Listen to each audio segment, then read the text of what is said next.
Hello viewers, আপনাদের সবাইকে daily বুকসবা ব্লগে স্বাগত। আজকে আমার মা লাউয়ের চাটনি বানাবে। লাউয়ের চাটনি কিভাবে বানাবে আপনাদের সেটাই দেখাচ্ছি। দেখুন, লাউয়ের চাটনির জন্য এই যে 2 পিস লাউ নিয়ে নিয়েছে, অল্প করে লাউ নিয়ে নিয়েছে। এটা চাটনি বানাবার জন্য দরকার হচ্ছে একটা আম, কাঁচা আম। কাঁচা আম দিয়ে এই লাউয়ের চাটনিটা বানাবে আখের গুড় দিয়ে। কিভাবে বানাবে আমি সেটা আপনাদের দেখাচ্ছি। আসুন আমরা দেখি কিভাবে লাউয়ের চাটনি বানানো। প্রথমেই দেখুন, এই লাউটা খুব সুন্দর করে সরু সরু করে কেটে নিয়েছে। লাউয়ের চাটনি বানানোর জন্য যে আমটা নেওয়া হয়েছিল উলট পালট করে সেঁকে নেবে।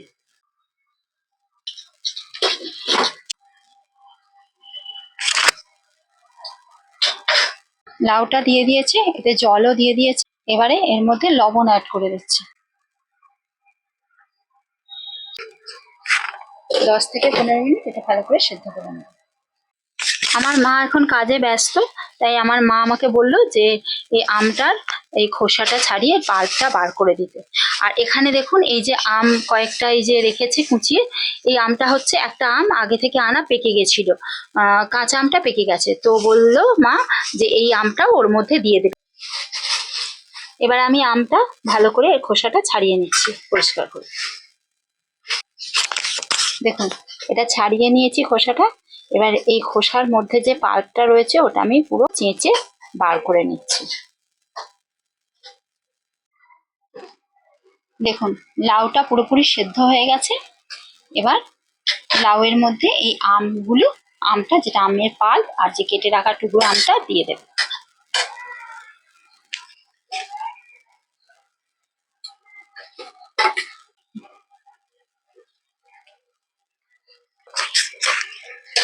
লাউ আর আমের পাল্প আর কেটে রাখা আম তিনটে একসাথে সেদ্ধ হয়ে গেছে, 2 থেকে 3 মিনিট হয়ে গেছে।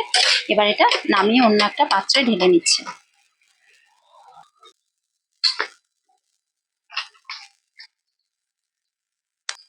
এবার একটু এর মধ্যে সর্ষের তেল দিয়ে দিচ্ছি। এই সরিষার তেল গরম হয়ে গেলে এর মধ্যে ফোড়ন দিয়ে দেবে। ফোড়নে আছে একটা শুকনো লঙ্কা, অল্প একটু সর্ষে।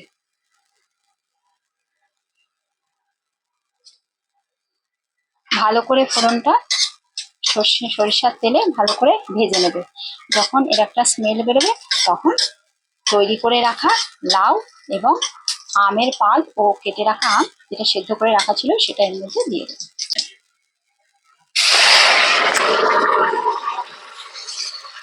দেখুন, এখানে আখের গুড় আছে। আখের গুড়টা তরল করে নিয়েছি, গরম করে জল দিয়ে এবার এটা ছেঁকে দিয়ে দিচ্ছি, কারণ আখের গুড়ে তো অনেক নোংরা থাকে। ছেঁকে দিয়ে দিচ্ছি। দেখুন কত এর মধ্যে ময়লা বেরিয়েছে, এই কারণে এটা ছেঁকে দিলে ভালো হয়। আখের গুড়ের জন্য কালারটা একটু কালচে এসছে।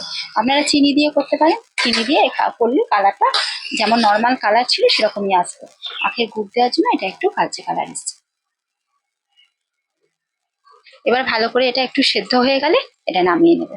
হয়ে যাবে রেডি লাউয়ের চাটনি আমের পাল্প দিয়ে রেডি হয়ে গেছে। এবার নামিয়ে নিচ্ছে। নামিয়ে নিয়ে এবার মশলা দিয়ে দেবে। প্রথমেই দিয়ে দিল এখানে কিছুটা ভেজে রাখা শুকনো লঙ্কা, যেটা গুঁড়িয়ে রাখা ছিল সেটা অ্যাড করে দিল। এরপরে এখানে অ্যাড করছে মেথি, মৌরি আর জিরে, 3টে জিনিস শুকনো খোলায় ভেজে গুঁড়িয়ে রাখা ছিল, সেইটা এর মধ্যে অ্যাড করে দিল। তাহলে রেডি হয়ে গেল ভগবানের ভোগের জন্য আমের পাল্প দিয়ে মশলাযুক্ত লাউয়ের চাটনি। তাহলে সবাই সুস্থ থাকবেন, সাবধানে থাকবেন, ভালো থাকবেন, আর বাড়িতে অতি অবশ্যই বানিয়ে দেখবেন এই সুস্বাদু রেসিপিটা। আজকের মতো ব্লগ এখানেই শেষ করলাম। Thank you.